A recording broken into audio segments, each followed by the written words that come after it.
en el Senado, si es que la aprueban, ahí sí, el gobierno no puede hacer propaganda por el sí, lo hace la gente, el comité del sí.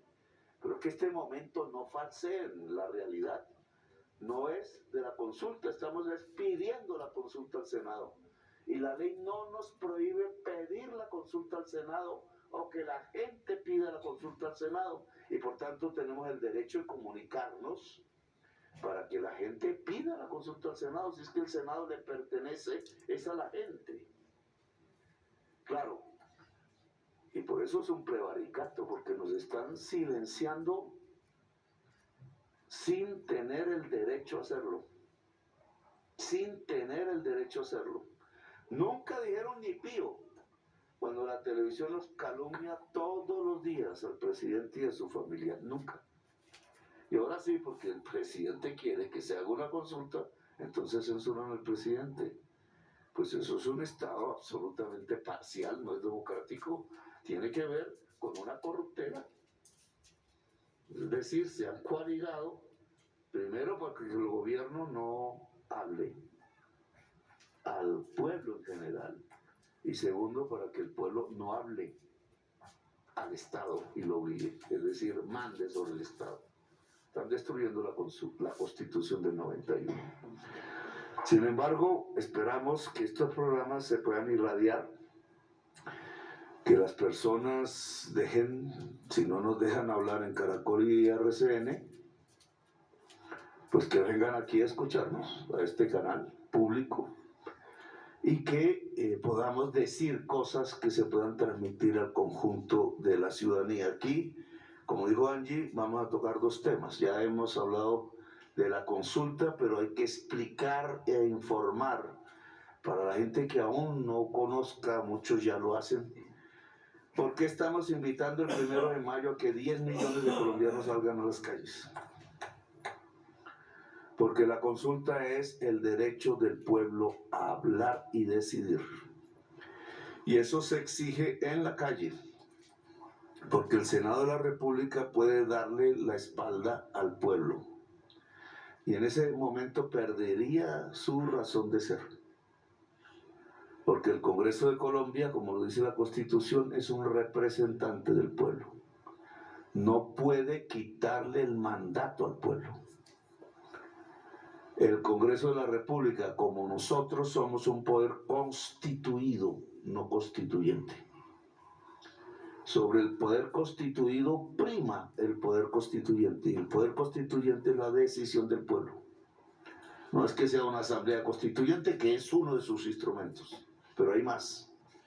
Otro instrumento es la consulta popular, es el fundamento de la Constitución del 91. Se llama democracia participativa. Es lo que diferencia la Constitución del 91 de la autoritaria del 86. Si le quitan el derecho de participar al pueblo, es decir, la democracia participativa, no estamos hablando ya de la Constitución del 91, sino la del 86. Y si un poder constituido lo hace tapándole el poder al pueblo, pues no tiene razón de ser, porque se vuelve ilegítimo inmediatamente. Y entonces la línea de acción se vuelve otra, que en su momento pues conversaremos. No es una amenaza, esta es la esencia de la democracia. El nivel representativo le hace caso a quienes representa, y a quienes representa es el pueblo. Y lo que queremos demostrar es que el pueblo en su mayoría ya ordena que se haga una consulta popular. Por eso queremos mostrarlo en las calles y por eso quieren censurarnos. El pueblo en las calles exigiéndole al Senado de la República que apruebe la consulta popular. Aquí viene ya una gran discusión. El Partido Liberal ha decidido presentar y aprobar el proyecto que saboteó y pintó en la Comisión Séptima. Y lo ponen de ponente. Es decir, el saboteador, el que le quitó las horas de descanso a los trabajadores, el que no permitió que a las 6 de la tarde terminara el día, el que no permitió que las madres comunitarias tuvieran una relación laboral y no es de explotación, el que no permitió que las mujeres pudieran ir al médico en la menstruación, el que no permitió que las pensiones pudieran llegar a todas y todos los colombianos, el que no permitió que el día termine a las 6 horas o que en vez de contratar trabajadores y trabajadoras se contrate en términos laboral y no en términos civil para que las echen a las 2 o 3 meses, el que no permitió los derechos esenciales del trabajador y la trabajadora, hundiendo con las evangélicas, con la señora Berenice, con la señora Blel del Partido Conservador, la reforma laboral.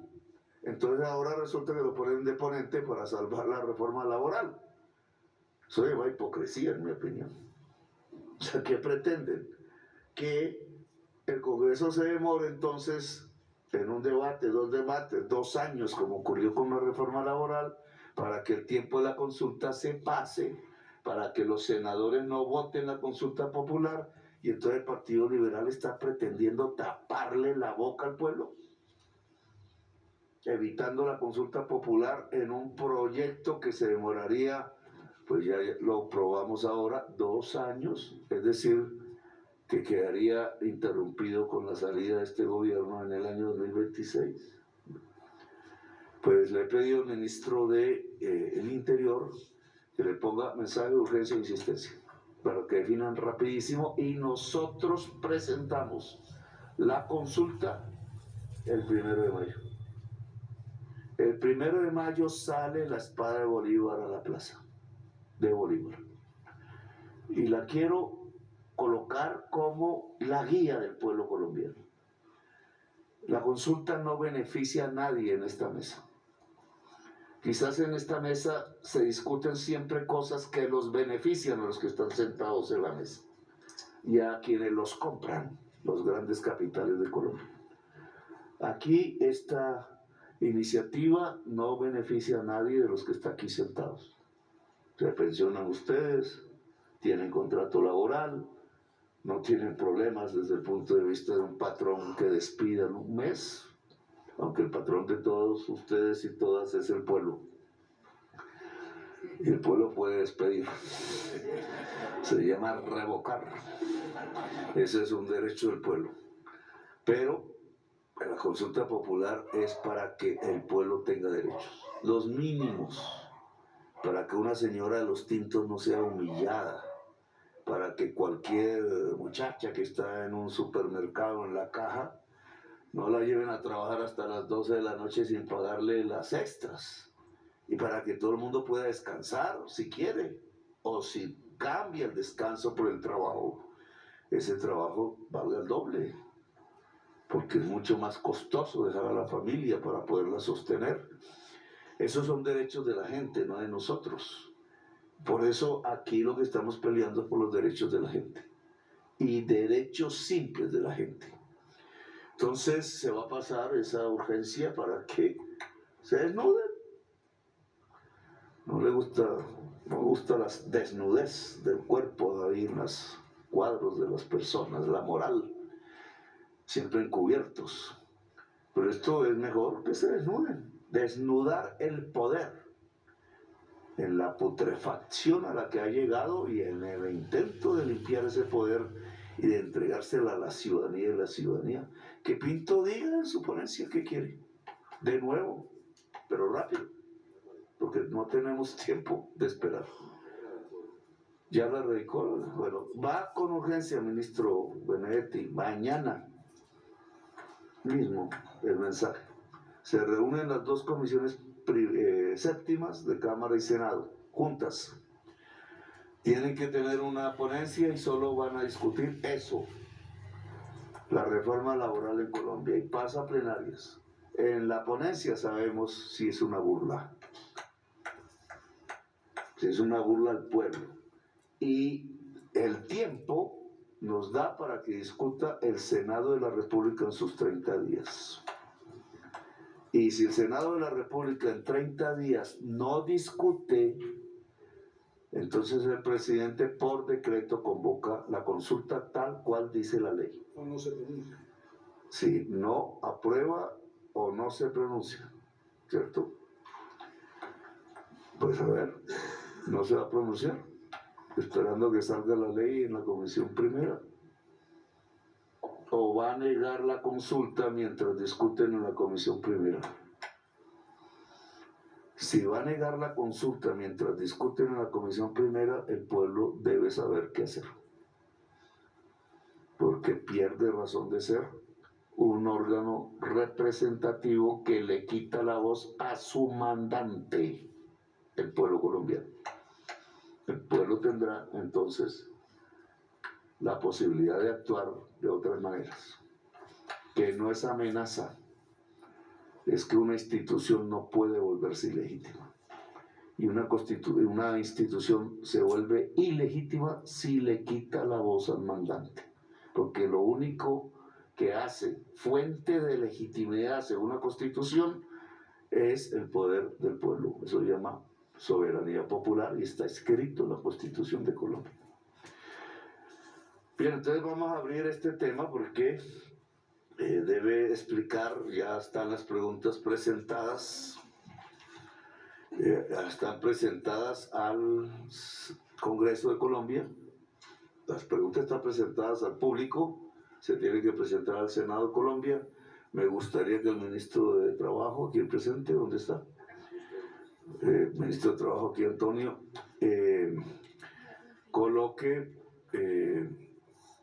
coloque una explicación de qué significan esas preguntas, por qué tan simples, qué pasa si esas preguntas tienen mayoría sí, una vez se apruebe la consulta en el Senado, qué pasa inmediatamente, qué pasaría si el pueblo dice no, obviamente tiene el derecho a votar no, o no alcanza el umbral.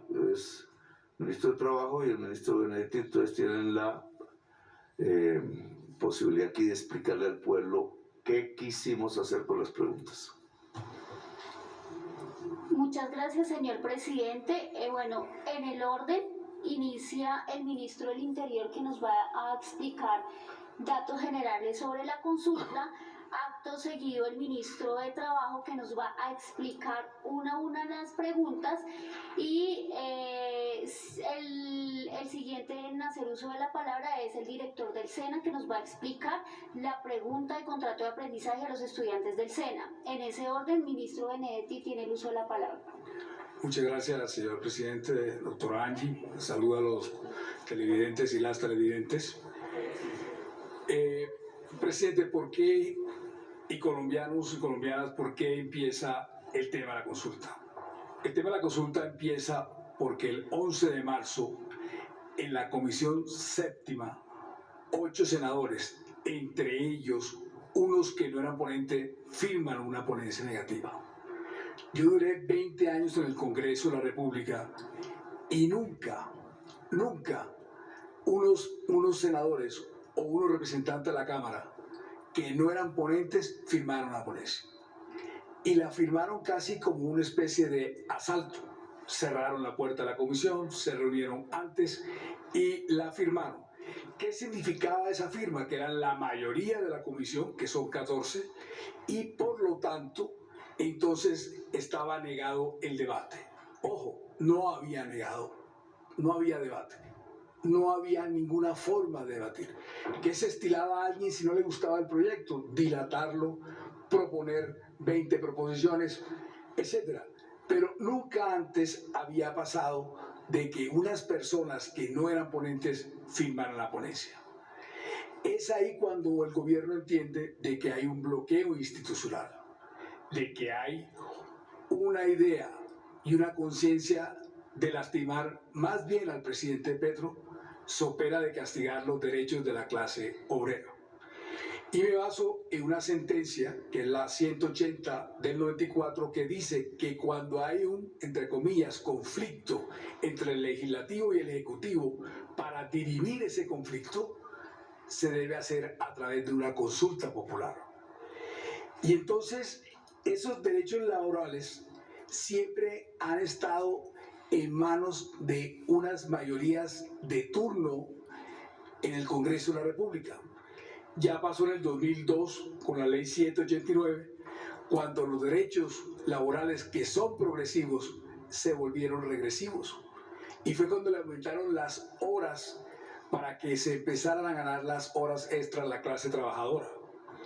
Y es entonces que no fueron progresivos esos derechos. Y hay estudios, uno de ellos que no es amigo nuestro, de Alejandro Gaviria, que concluyó que esa reforma laboral no trajo más plazas de trabajo. Hay otra de la Universidad Externado de Colombia, que para esa época del debate, yo era congresista, voté negativo a ese proyecto, que decía que se iba a conseguir más o menos 600.000 empleos, solamente se consiguieron 40.000. Y esa misma ley creaba una comisión para hacerle seguimiento si era verdad que creaba o no creaba puestos. Y realmente nunca se creó esa comisión, luego ni siquiera la misma ley se aplicó.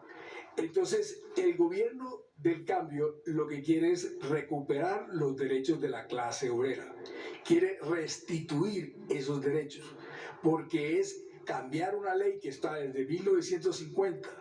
Hay unas nuevas realidades técnicas, tecnológicas, las cuales necesitan, por ejemplo, como las plataformas digitales, se necesitan restituir dentro de esta nueva ley. Hay unos convenios internacionales que han sido desconocidos por nuestra legislación. Hay también una cantidad de fallos de la Corte Suprema y de la Corte Constitucional que avalan este tipo de proyectos. Es entonces cuando el presidente de la República, con sus ministros, va a hacer entonces un pedimento, un cuestionario, unas preguntas que serán presentadas el 1 de mayo a la plenaria del Senado. Para que haya consulta, tiene que ser aprobado por la plenaria del Senado de la República. Tiene que ser aprobado un concepto favorable o negativo. Si no se pronuncia, como lo dijo el señor presidente, el presidente podrá convocar a elecciones en los siguientes 3 meses, al igual que si se pronuncia de forma positiva para que exista consultas. Lo que usted ahorita preguntaba, presidente, las preguntas son simples porque nosotros no estamos preguntando para que se adopten normas. Nosotros lo que se está preguntando es sobre asuntos. Y como estamos preguntando sobre asuntos, entonces la pregunta puede ser mucho más abierta y mucho más simple.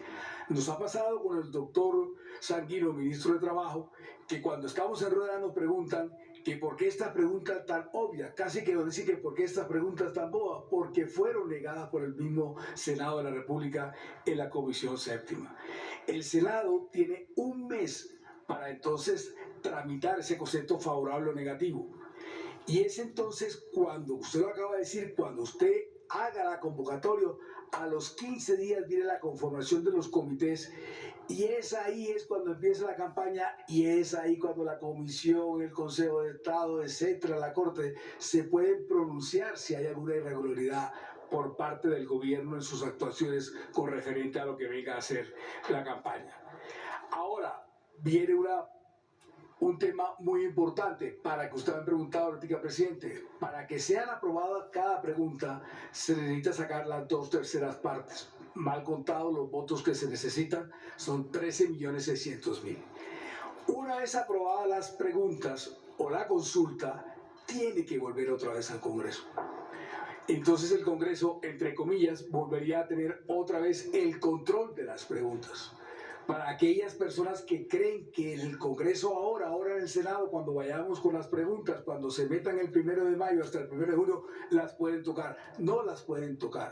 Ellos solamente van a ver la viabilidad de la consulta y por lo tanto no pueden tocar las preguntas y más bien cuando regrese otra vez las preguntas al Congreso de la República aprobadas, es entonces cuando ellos se pueden pronunciar, crean las normas y tendrán 2 periodos constitucionales para aprobar la ley y si no lo hacen el presidente de la República podrá hacer entonces un decreto ley.